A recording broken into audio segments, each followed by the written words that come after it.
Happy Black Friday. And on Black Friday, we're going to watch a reaction video on my Chromebook right here on how to survive Black Friday. It's that time of year. The weather's getting colder, families are gathering to make memories, and we take a little time to remember what really matters in life.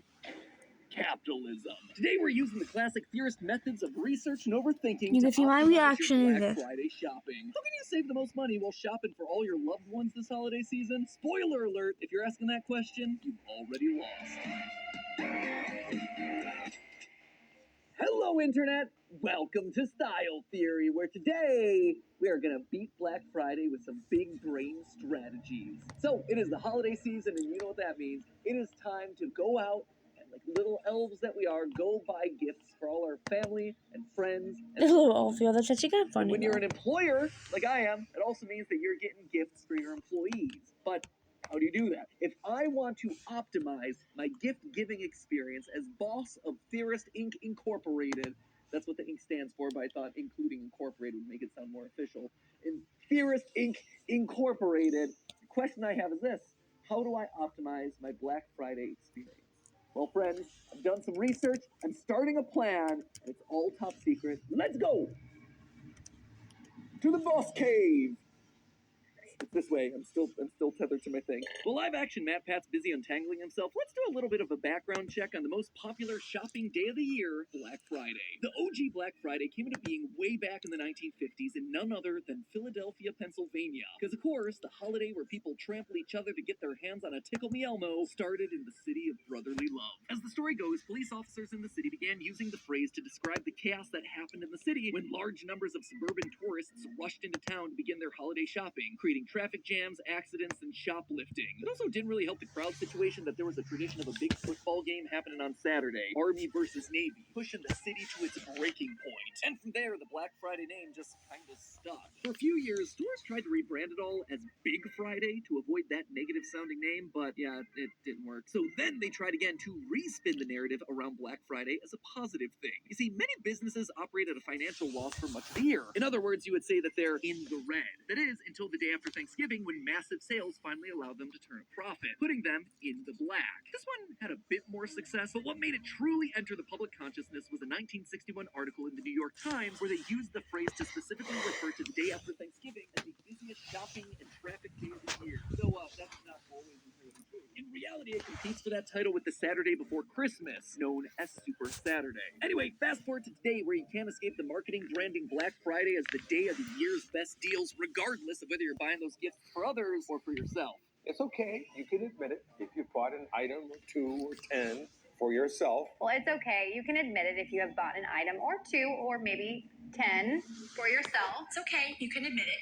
You've bought an item or 2 or 10 for yourself. If you're wondering what that was, it's because all local news channels are run by basically the same company, so they share scripts everywhere. That montage goes on for like another 5 minutes. Truly, we live in a dystopian nightmare. But hey, if you can't beat them, join them. That's why I'm bringing you all to my basement to learn how to best plan for the big day. Allow me to walk you through Matt Pat's declassified Black Friday survival guide. Hello, Fun thing I should post it on Black Friday. Woohoo! Basement, otherwise known as my personal basement. This is where all the best ideas come to fruition, and in this case, I'm putting this big brain strategy to work on coming up with the optimized gift plan for our holiday Christmas gifts this year.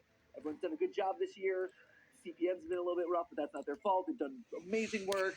Had to pump out so many damn It's an shorts. amazing video. Business. You know, It's time that we all get rewarded for it. So without any further ado, welcome to my top secret plan. Do not steal on how to win Black Friday. Starting with step number 1, setting your budget ahead of time. Since 2008, the amount that we spend on holiday gifts has steadily been on the rise. And this year, it's expected to reach just shy of $900.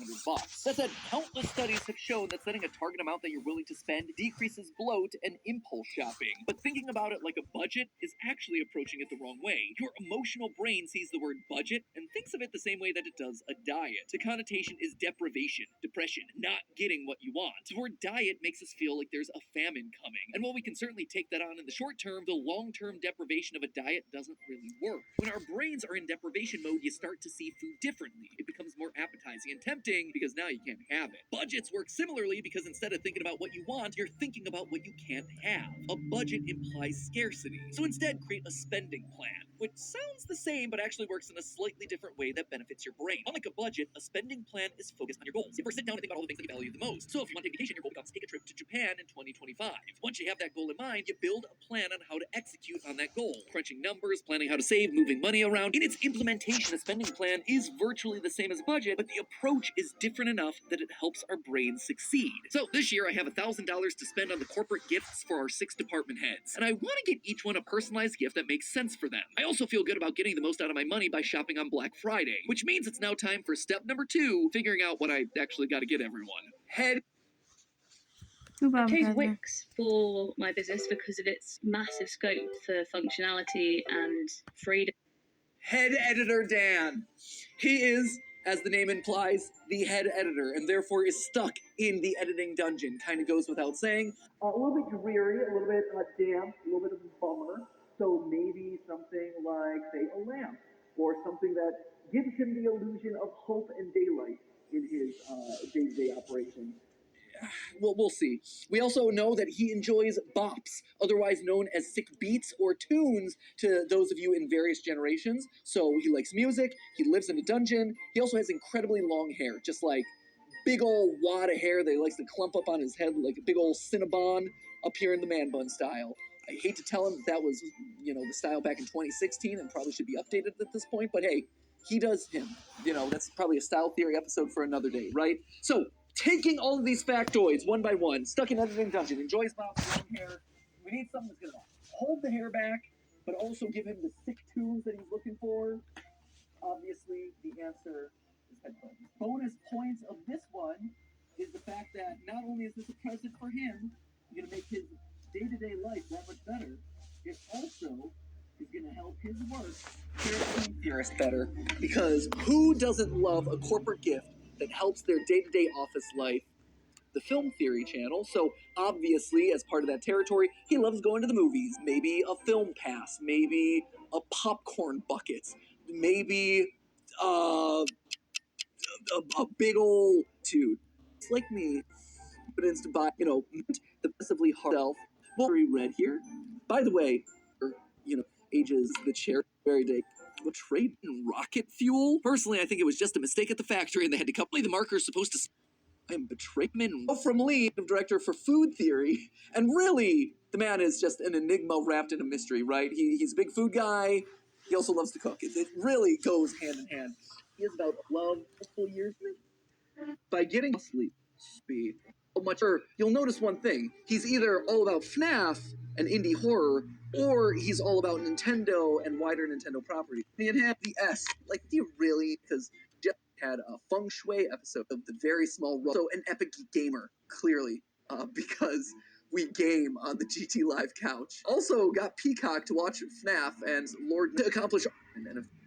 Oh, world, Amy.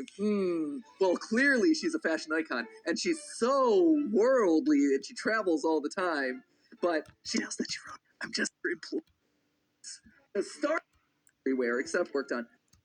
And guess what? There is their own. See, fun fact: North Carolina. That's all for this reaction video. Hope you guys like and subscribe and see you in the video. Bye. Bye.